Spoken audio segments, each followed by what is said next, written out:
Toda guerra é ruim, independente dos motivos que começam ela, mas às vezes uma guerra pode começar por motivos muito inusitados. Você já imaginou uma guerra que quase começou por causa de, digamos, um peido? E de outra que começou por causa de um cocô? Então acompanhe esse vídeo até o final, você vai descobrir as guerras que começaram por motivos inacreditáveis. Bora pro conteúdo.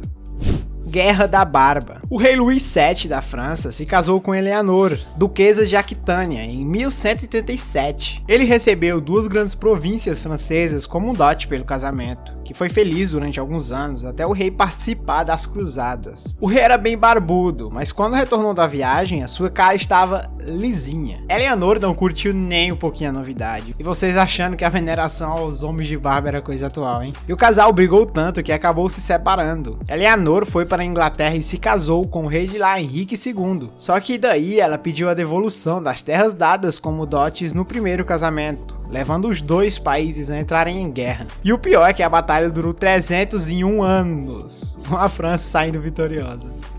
Guerra do Trono de Ouro. Entre o final do século XIX e o começo do século XX, a Inglaterra estava explorando novos continentes, como a África. O exército britânico já era muito poderoso, então raramente encontrava resistência nas terras onde queriam dominar. O reino de Ashanti, atual Gana, foi um desses lugares que se renderam rapidinho aos ingleses. O rei de Ashanti, Premef I, foi exilado. Em 1900, durante uma apresentação, o governador britânico Frederick Mitchell Hodgson exigiu que iria se sentar em um trono de ouro que pertencer a Premef. O povo não curtiu muito isso e acabou declarando uma guerra que os britânicos não estavam esperando. Claro que a Inglaterra ganhou, mas a história entrou para os anais de guerra por motivos bizarros.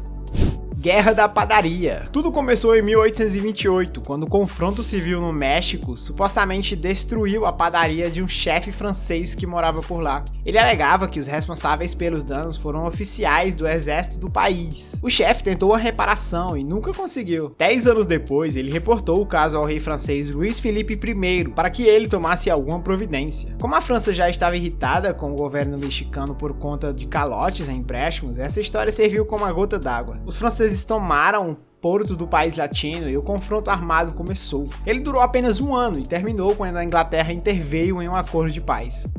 Guerra de Guano. Guano é uma palavra em espanhol para o cocô das aves e morcegos. Por conter muito fósforo e azoto, ele é excelente para a produção de adubos e pólvora. Foi por causa disso que o Chile, a Bolívia e o Peru entraram em guerra no final dos anos 1800, por cocô.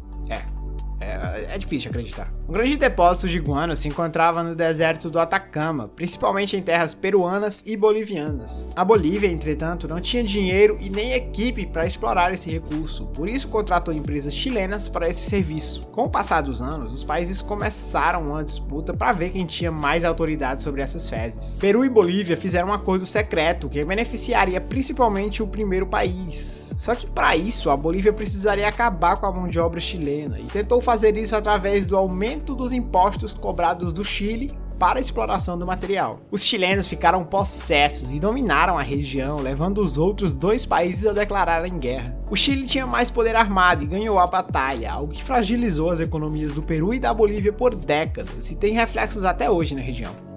Um peido, ou muitos, que quase causaram uma guerra. Segundo conta o EFL Science, em 1981, um submarino soviético encalhou na costa sul da Suécia, a apenas 10 km de uma base naval sueca. Os soviéticos alegaram que foram forçados a entrar em território sueco devido a graves dificuldades e erro de navegações posteriores, enquanto a Suécia viu nisso uma prova de que a então União Soviética poderia estar planejando uma invasão. O submarino foi devolvido a águas internacionais, mas o governo sueco permaneceu alerta, convencido de que submarinos russos ainda poderiam estar a operar perto do seu território. Nessa altura, as autoridades começaram a captar sinais de sons subaquáticos estranhos. Então, em 1982, vários submarinos, barcos e helicópteros suecos perseguiram um desses ruídos estranhos durante um mês, mas não descobriram o que era. Magnus Wahlberg, professor da Universidade do Sul da Dinamarca, envolveu-se nas investigações dos sinais estranhos. Wahlberg e um colega começaram a tentar descobrir o que poderiam fazer bolhas numa escala que faria a Suécia pensar que estava lidando com um submarino nuclear. Acontece que o arenque tem uma bexiga natatória, e essa bexiga natatória está conectada ao ducto anal do peixe. disse Valberg. É uma conexão única, encontrada apenas no aranque. Portanto, um arenque pode espremer a sua bexiga natatória e dessa forma pode soltar um pequeno número de bolhas pela abertura anal. Os arenques nadam em cardumes gigantes que podem atingir vários quilômetros quadrados e até 20 metros de profundidade.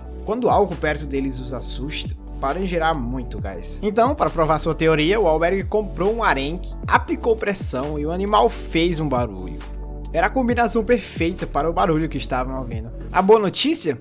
A Suécia não estava sob a ameaça da Rússia, porém o país tinha passado mais de 10 anos destacando seu exército em busca da flatulência de peixe. Você já conhecia algum desses fatos? Gostou do vídeo? Então deixa seu like e se inscreve no canal, além de assinar o sininho das notificações. Aqui na tela estão aparecendo mais duas opções de vídeo para você assistir, então escolhe um aí, tenho certeza que você vai gostar. Aproveita, maratona. Então é isso, valeu!